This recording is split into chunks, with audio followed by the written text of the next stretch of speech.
I'm Kayla Vasena and welcome to my channel.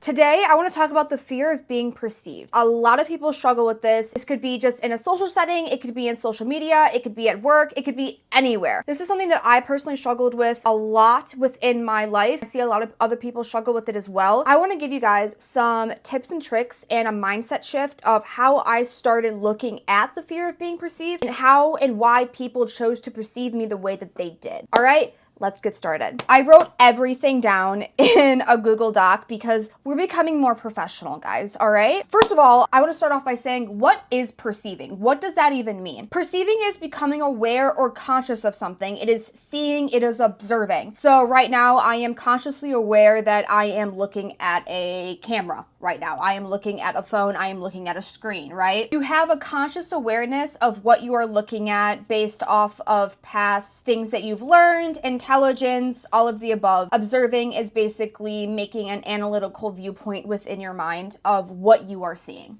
Okay, cool. I also want to talk about there's perceiving, then there is perception. And perception is more based on the emotions that we're feeling, our senses. So what we're hearing, what we're smelling, what we're feeling. To get over the fear of being perceived, you have to understand that perceiving takes a level of intelligence. You have to have a certain level of an understanding of either what you're hearing, what you're observing, what you're seeing, etc. Let's say that you're talking about a certain topic, because I've had this happen before, where I talk about a topic that I have personally been through. I've studied it, I've worked through it myself, and I now have this perspective on it that is not as deep as it once was. I have a more abstract viewpoint than somebody that's, let's say, that's in the thick of it or has never studied it, right? So if somebody chooses to perceive you in a way, say that, you're talking about depression, but you've gotten over that thick, dense part of depression and now you know how to manage it. Next to somebody that doesn't know how to manage it, and you're talking about depression in a way where it's like, yeah, like, I'm done with it, like I got it now, I know what to do, You're kind of like looking at it like it's nothing, it's easy peasy. Next to somebody that looks at it like it's a big giant issue, they might get triggered because they're like, oh, well, you must have not actually had depression, because if that's your viewpoint, then you don't actually know what it's like. So then they might try to paint you as this negative person or this person that doesn't actually care. And that also correlates to perception, because perception is all about feeling and senses. So this person got a negative emotion from what you had said and is now perceiving you as a negative person. So if somebody wants to humble you, you can humble them right back. If somebody wants to try and take down everything that you said or everything that you worked down because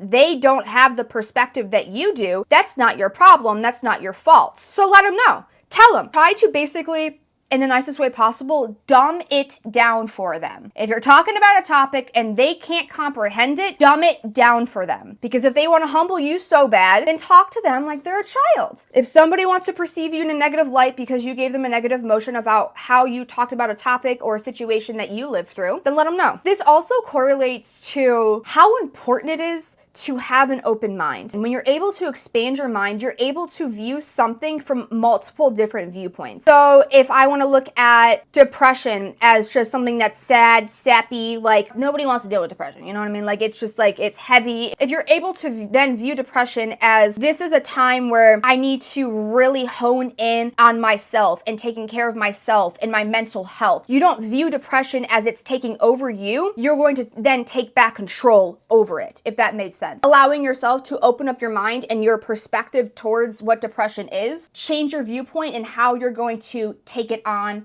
head first, full force, whatever it may be. Here's another way to get over the fear of being perceived. So the first one was just view them as they don't have the level of intelligence that you do and just move on with it. Second, a reason why somebody may look at you, a negative person, is because it's a projection of themselves. So never take it personal. That's the number one thing when it comes to this mindset, when it comes to viewing how people are going to perceive you and the fear. Don't take it personal. Don't allow their inner projections to harm you and how you view yourself. So far we just talked about A, the person lacks the intelligence to understand. B, the person is projecting their inner hatred onto you. C, they lack having an open mind. They don't have an open mind, so they just can't see what you see. I also like to say that if you know where you have been and how much you've grown, and you have a deep, strong connection with yourself, and you meet somebody that is the complete opposite of that, your light will irritate irritate them. Your confidence will irritate them. If you're somebody that's full of light and you meet somebody that's dark, your light is going to irritate them. They're gonna be like, no one's ever that nice, or no one's ever that genuine, da da da. And it could just be because within their past, they never met somebody like you, they never met somebody that was actually genuine, authentic, whatever it may be, or they just don't have that within themselves and they hate you for it. So don't allow a miserable person that chooses to perceive you in a negative way because they know that you're full of light, they know that you're confident, and they hate you for that. Do not allow somebody that is insecure and full of darkness to ruin what you have built for yourself. I wouldn't even say pity them. I would say just like send them healing. Like just hope that they heal whatever dark wounds that they have inside themselves, so then they can exude the light that you do. When the fear of being perceived happens, a lot of the time it's somebody that was being themselves, doing things that was authentic to themselves, had somebody else around them that made them feel weird about it. So if you're somebody that loves like doing things that are authentically you, if you have like things that you like, that you enjoy, that make you happy, and somebody else comes along and they're like, why does that make you happy? That's weird. I don't understand it. I don't get it. Once again, they don't have the intelligence to understand it. They just don't understand it because it's not meant for them. They are not you and you are not them. So they're going to look at it like it's weird. So what? You like it? Awesome. Okay, cool. The world kept spinning. We can move on. Like,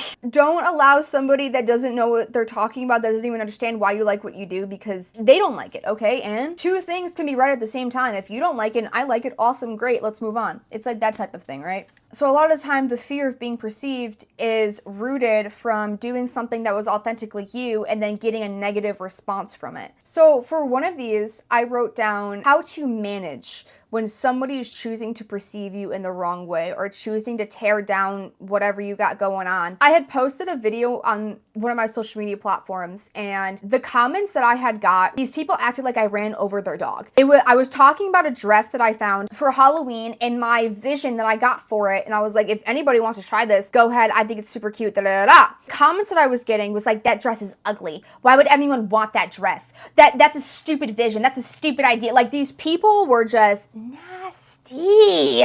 And I got some other comments saying, why is everyone being so mean? Like, I think it's a good idea. I don't see what's the problem with the dress. Like, it's like, thank you, a normal fucking person. Like, people will get mad about anything. So that's another thing to how to view if somebody's getting mad at you about something that you're talking about or something that you like or whatever, it's natural to you. I want you to look at it like, I'm not the crazy one, you're the crazy one. It's the fact that you're getting this angry or this mad over an idea I had or a dress that I liked. You don't like it, okay, cool, scroll. Like, if somebody's getting that angry about that, it's not a you problem, it's a them problem, and they got bigger fish to fry. That's another way to like view this. I could never imagine myself personally stooping down and doing that. So that's how I know that you're not all there, and then there's some deeper rooted issues that you just enjoy tearing down other people. And I pray to God that I am never like you. I talked about this too. I was like, people lack manners. Like, I could never imagine just commenting, especially something like that. It's just like, why did that make you so angry? Just scroll or act like you're not interested. Like, it's one of those things. I decided to start having fun with it. I didn't take it personal. I didn't take it to heart. I didn't delete the video. I wasn't,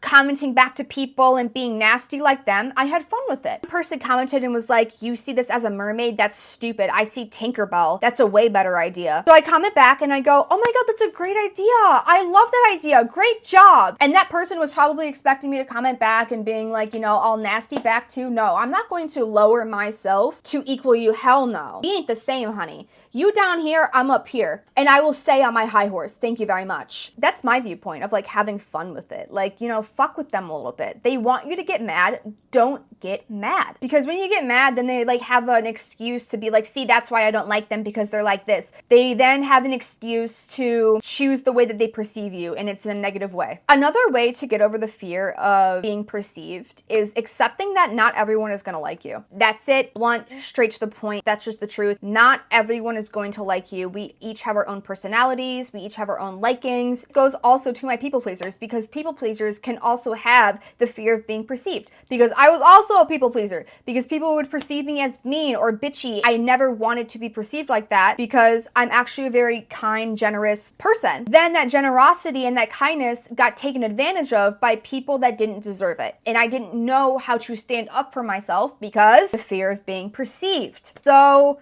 I just stopped giving a fuck. I let people know that if you don't like me, okay, oh well, that's you. That's a you problem, not a me problem. I'm moving on. I'm not changing myself because I love the way I am. So yeah, just accepting the fact that not everyone's gonna like you, it's gonna be a lot more easier. It's gonna be like a weight lifted off your shoulders. I need to just accept the fact and expect that I'm gonna run into people that don't like me. This is gonna be the last one. I want you guys to view it like this, right? Your value is not put in the hands of others. This comes back full circle to you having a secure and stable connection with yourself. That nobody else can come in and tell you, oh, you're a nasty person, you're a mean person. I know that I'm not. I know how to create boundaries and I know how to stick up for myself. You're putting your own power into the hands of other people. That my value is determined on how much people like me or the way that people perceive me. That's not it. People can make up shit in their mind. People can make up whatever because they see who you are and they hate you for it. If you value yourself as who you are as a person and you know that nobody can shake it, that's all that matters. And allow anybody else who's miserable that wants to come around and perceive you in a negative way because you make them feel insecure or you give them a negative emotion because you talk the way you do, you act the way you do. Oh, well, the world kept spinning. So yeah, that's really just some viewpoints on how to look at why people perceive you the way that they do. Your mindset change on the fear of being perceived, that it's really just from past beliefs and past things that have happened that made you feel like you had to change yourself because of negative people that didn't have the intelligence or the perspective to even see who you are, to understand what you do or why you like what you do. I need you to get over that fear because you're holding yourself back. No matter what, there's going to be people perceiving you. When you change that mindset and you allow yourself to be who you are, you will attract the people that are meant for you. All right? Oh, I hope that made sense. Like, again, it's my perspective on it. I view it from 0.5 and some people are at 2, right? So I'm all the way, like, I can see everything and some people are so stuck on like the little tiny, I'm like, I try to always go full circle. All right, I hope you guys enjoyed. You guys can like, subscribe, comment, do whatever you like. I hope it helped you. I love you.